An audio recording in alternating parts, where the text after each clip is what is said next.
बातें सुनते हैं तो दुनिया हमारे चित्त में चिपक जाती है, और जब सत्संग कथा सुनते हैं तो वो परमात्मा हमारे चित्त में चिपक जाते हैं। हरिश्चित्तम समाश्रयेत, जिसने महाराज भागवत की कथा का श्रवण नहीं किया जीवन में और शक्ति रहते हुए आयोजन नहीं करवाया, उसका जीवन कैसा है? भागवत के महात्म्य के 3 अध्याय का 42वां और 43वां श्लोक, वो क्या कह रहा है जरा सुनो। आजन्म मात्रमपि येन सतेन किंचित् चित्तम विधाय सुख शास्त्र कथान पीता चांडाल वच्च खर्वद्वततेन नीतम मिथ्या स्वजन्म जननी जनि दुख भाजा। जिसने अपने जीवन में शक्ति रहते हुए अपने पितरों के लिए भागवत का अनुष्ठान नहीं करवाया, और शक्ति नहीं है तो भागवत की कथा नहीं सुनी, उसका जीवन कैसा है? चांडाल, चांडाल की तरह, खर गधे की तरह है, चांडाल की तरह, गधे की तरह है। उसने तो केवल अपनी मां को दुख देने के लिए ही जन्म लिया है। धिक्तम नरम पशु समम भुवि भार रूपा, वो तो धरती पर केवल वजन है, भार है। नारद जी बोले महाराज कथा सुना रहे हो कि गालियां दे रहे हो? बोले ये बात हम नहीं कह रहे हैं। मैवम वदंति दिवि देव समाज मुख्यः, ये तो देवताओं का समाज और उनके मुख्य जो इंद्र हैं वो इस बात को कहते हैं कि जिसने अपने जीवन में इस भागवत की कथा का आयोजन अपने पितरों के लिए नहीं करवाया, महाराज उल्टी सीधी पिकनिक पार्टियों में तो खूब खर्च किया, माँ ने कह दिया बेटा भागवत सुनवा दे, कौन पैसे, कौन, हम तुम्हारी भागवत बचवाते फिरे, अपने बच्चों की पढ़ाई लिखाई ब्याह में खर्च करें, बेटी के ब्याह में पटाखे फोड़ दिए होंगे 5-7 लाख के, लेकिन माँ कहे बेटा छोटा मोटा है, नहीं होगा महाराज। क्यों? बेटा कहता है मेरी इज्जत है, कराऊं तो वैसा ही कराऊं, नहीं तो कराऊं ही नहीं। मेरी बात सुनो भाई, भागवत में जरूरी नहीं है आप पंडाल बहुत वीआईपी लगाओ तभी आपके पितर ऊपर जाएंगे, जरूरी नहीं है आप बहुत बढ़िया रसगुल्ले गुलाब जामुन बांटो तभी वो भागवत सफल होगी, जरूरी नहीं है भागवत के अंदर बहुत ज्यादा डेकोरेशन करो तभी आपकी भागवत सफल होगी। भागवत में भाव होना चाहिए, और जैसी अपनी शक्ति श्रद्धा उसके अनुसार काम होना चाहिए। पूजा और पाठ का, भागवत के श्लोकों का ध्यान रखना चाहिए, वो तो हम रखते नहीं हैं। आजकल जितने भी आयोजक होते हैं ना, वो यही ध्यान रखते हैं कितना डेकोरेशन करें, कैसी मिठाई बांटें, 7 दिन इसी में निकल जाता है, कौन कौन से मेनू बनाएं। फिर लोगों से ये पूछते हैं हमारा प्रसाद कैसा लगा, हमारा पंडाल कैसा लगा, हमारा डेकोरेशन कैसा लगा। अरे बावड़े, तो ये दिखाने के लिए भागवत कर रहा है क्या है?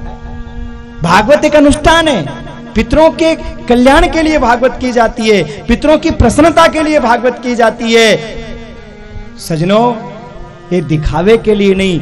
आज के समय में जो आयोजक होता है वो तो भागवत सुन ही नहीं पाता है, वो तो आने वालों के लिए आओ शाह में रह जाता है, आओ भगत में रह जाता है, या फिर उनके वो मेनू बनाने में रह जाता है, आज क्या खिलाना है, कल क्या खिलाना है, परसों क्या बांटना है। अरे भैया, चाहे तू दाल रोटी खा ले 7 दिन कोई बात नहीं है, चाहे तू रसगुल्ले नहीं खवा पाए कोई बात नहीं है, लेकिन बैठ करके ध्यान से कथा सुन, यही कथा की सफलता है, यही कथा की सफलता है महाराज। देखो सजनों, हम हर जगह वीआईपी होंगे, लेकिन एक भागवत में और एक मंदिर में हम वीआईपी नहीं होते, कभी भी ध्यान रखना। एक भागवत में, एक मंदिर में, वहां पर चाहे करोड़पति है तो भी भगवान की नजर में वही है, और गरीब है तो भी भगवान की नजर में वही है। दाता एक राम भिखारी सारी दुनिया, राम एक देवता पुजारी सारी दुनिया। इसलिए सजनों, जितनी अपनी शक्ति हो उसी के अनुसार भक्ति करते हुए भागवत का आयोजन अवश्य करना चाहिए। नारद जी महाराज विराजमान हैं और सनकादिगण भागवत का महात्म्य बताते हुए कहते हैं, तेन अम्बांग मयि मूर्ति प्रत्यक्षा वर्तते हरे, सेवनात् श्रवणात् पाठात् दर्शनात् पाप नाशिनी। ये भागवत की कथा श्रवण करने से फल मिलता ही मिलता है, पाठ करने से फल मिलता ही मिलता है, लेकिन दर्शनात् पाप नाशिनी। देखिए भागवत के महात्म्य के 3 अध्याय का 62वां श्लोक क्या कह रहा है? भागवत सुनने से फल मिलता ही है, पढ़ने से मिलता है, लेकिन दर्शन से भी फल प्राप्त इसका मतलब अपने घरों में भागवत विराजमान होनी चाहिए। रामायण गीता भागवत अपने घरों में विराजमान होनी चाहिए। और ज्यादा कुछ नहीं कर सको तो भैया रोज तुलसी पत्र चढ़ा करके, आरती अगरबत्ती पूजा करके, उसकी परिक्रमा करके प्रणाम ही कर लिया करो। पढ़ो तो अच्छी बात है। आप कहोगे महाराज रखने से क्या होगा? एक बात सुनो, आप गले में ताबीज पहनते हो, उसमें क्या होता है? एक छोटा मोटा मंत्र होता है और आपको बड़ा विश्वास है असर कर रहा है, असर कर रहा है। एक छोटा सा मंत्र तो होता है। जब एक मंत्र आपके ऊपर इतना बड़ा असर कर रहा है तो भागवत तो मंत्रों का बाप है। 18,000 मंत्र है, ताबीज का बाप है ये तो। जब ये घर में विराजमान रहेगा तो ये असर कैसे नहीं करेगा? इसलिए कहा है दर्शनात् पाप नाशिनी, दर्शन करने मात्र से महाराज ये पापों का नाश करने वाली है। जिस घर में भागवत विराजमान रहती है वहां का वातावरण पवित्र बना रहता है। और सजनों, वहां के बच्चों की, बहुओं की, बेटों की बुद्धि पवित्र रहती है। जहां भागवत का सम्मान होता है, पूजा होता है, दर्शन होते हैं। अभी भागवत कथा प्रारंभ नहीं हुई, भागवत का महात्म्य चल रहा है।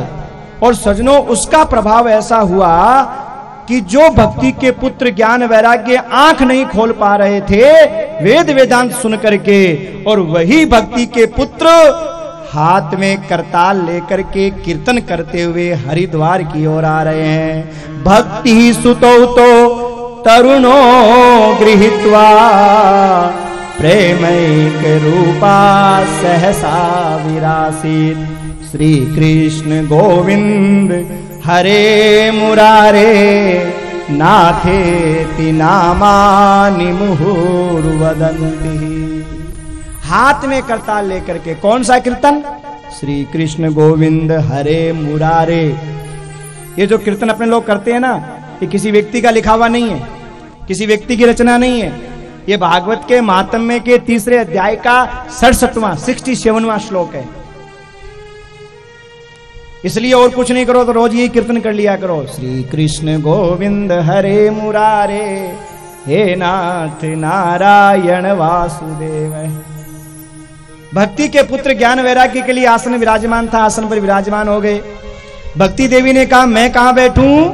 तो कहा आप भक्तों के हृदय में बैठ जाओ, क्योंकि जिस भक्त के हृदय में आप विराजमान होंगी वहां भगवान को आना ही पड़ेगा। भक्ति भक्तों के हृदय में विराजमान हो गई। नारद जी ने प्रश्न किया, हे महाराज एक बात बताओ, के विशुद्धंति वदन्तु मह्यम सप्ताह यज्ञेन कथामयेन। इस भागवत की कथा से कौन कौन पवित्र हो सकता है? केवल भक्ति के पुत्र ज्ञान वैराग्य का ही दुख दूर हो सकता है या किसी और का भी दुख दूर हो सकता है?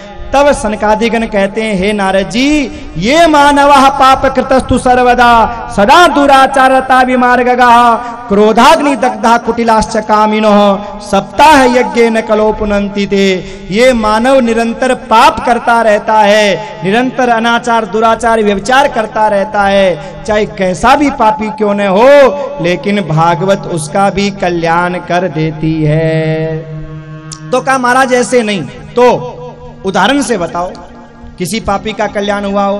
तो उदाहरण दिया धुंधकारी का, आत्मदेव नाम के ब्राह्मण का, जिसके कोई संतान नहीं थी। इस कथा का ज्यादा विस्तार करने की आवश्यकता नहीं है क्योंकि आप सब जानते हो। बस इसमें शिक्षा क्या मिल रही है वो देखो। संत ने आत्मदेव को समझाया, देखो आत्मदेव, अगर बेटे का सुख नसीब में नहीं लिखा तो 10 पैदा कर लो तो भी लठ मारेंगे, और अगर लिखा है तो बेटा नहीं है तो भी पड़ोसी का बेटा बेटा बनकर के तुम्हारी सेवा करेगा। इसलिए बेटे के लिए रो मत, जो ठाकुर जी ने दिया है उसी में खुश रहो। और सच बात है सजनों, जिसके बेटा नहीं है वो तो कभी कभी रोता है, और जिसके बेटा है वो रोज ही। आप कहोगे महाराज ऐसे कैसे? देखो नालायक है तब तो रोना ही रोना है, नालायक है तब तो। आप कहोगे नहीं नहीं हमारा बेटा बहुत लायक है, तब भी रोना है, क्यों? बोले महाराज बेटा लायक तो है लेकिन उसका काम नहीं चलता। 4 बेटे हैं, 3 बहुत काम चलता है लेकिन हमारा कहना ही नहीं मानते हैं, बहू भी नहीं मानती है। चौथा हमारा कहना मानता है, बहू भी बड़ी अच्छी है तो उसका काम नहीं चलता। ध्यान रखना, वो बहू भी तभी तक कहना मान रही है जब तक उसका काम नहीं चलता। उसे पता है ऐसे पति के पीछे जाके खाऊंगी क्या। और जिस दिन उसका काम चलने लगा उस दिन वो भी अपने पति को लेकर के फुर्र दिल्ली भाग जाएगी। देखते रहोगे तुम। इसलिए भैया है तो भगवान की कृपा और नहीं है तो भगवान की बहुत बड़ी कृपा। टेंशन लेने की जरूरत ही नहीं है। आत्मदेव ने टेंशन ली महाराज, संत जी की बात नहीं मानी। संत ने फल दिया, गाय को लाके दिया तो अपनी पत्नी को था, पत्नी ने गाय को खिला दिया और पत्नी ने अपनी बहन का बेटा ला करके दिखा दिया। और उस फल के प्रभाव से 3 महीने बाद में गाय के भी एक बेटा हुआ जिसका नाम गोकर्ण। दोनों बड़े हुए। धुंधकारी महान दुष्ट हुआ, गोकर्ण महान ज्ञानी हुए। गोकर्ण जी महाराज तीर्थ यात्रा को चले गए और धुंधकारी तो अनाचार दुराचार व्यभिचार करने लगा। सारा धन संपत्ति ले जा करके महाराज बर्बाद करने लगा। एक दिन की बात, जब सारा धन बर्बाद हो गया तो जलती हुई लाठी लेकर के पिता की छाती पे चढ़ गया। बोल बुड्ढे, धन कहाँ गाड़ रखा है? वो रो रहा है, बेटा कहाँ है? सब तो तू ले गया।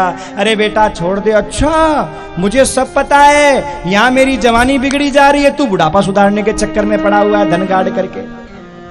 अब महाराज संत की बात याद आई, बेटे का सुख अगर नसीब में नहीं है तो चाहे कितने भी पैदा कर लो सुख मिलने वाला नहीं है। पंडित जी महाराज रोने लग गए, अब क्या करूं, कहां जाऊं? क्व तिष्ठामि क्व गच्छामि को में दुखम व्यपोहयेत्, प्राणास्त्यजामि दुखेन हा कष्टम मम संस्थितम। प्राण निकल जाए तो इतना दुख नहीं होता जितना आज औलाद की मार से दुख हो रहा है। कहां जाऊं, क्या करूं? सजनों, हम कहते हैं ये व्यक्ति वक्त का मारा है। वक्त की मार बहुत बड़ी मार कहलाती है, लेकिन आत्मदेव हमें शिक्षा दे रहे हैं कि भैया वक्त से भी एक कोई बड़ी मार है और उस मार को कहते हैं औलाद की मार। देखो, सारी दुनिया को जीतने वाला, जो सारी दुनिया में महाराज कहीं नहीं हारा, बड़े से बड़ा ज्ञानी, बड़े से बड़ा पहलवान, बड़े से बड़ा ध्यानवान, कहीं नहीं हारा।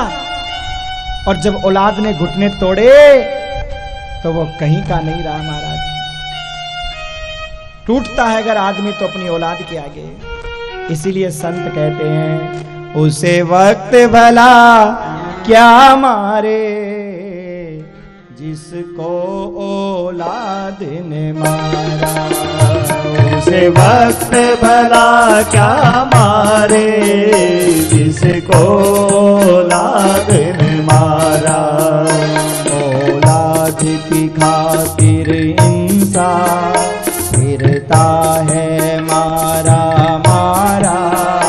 औलाद की खातिर इंसान फिरता है मारा मारा। उसे वक्त भला क्या मारे जिसको औलाद ने मारा। उसे वक्त भला क्या मारे जिसको औलाद ने मारा। उसे वक्त भला क्या मारे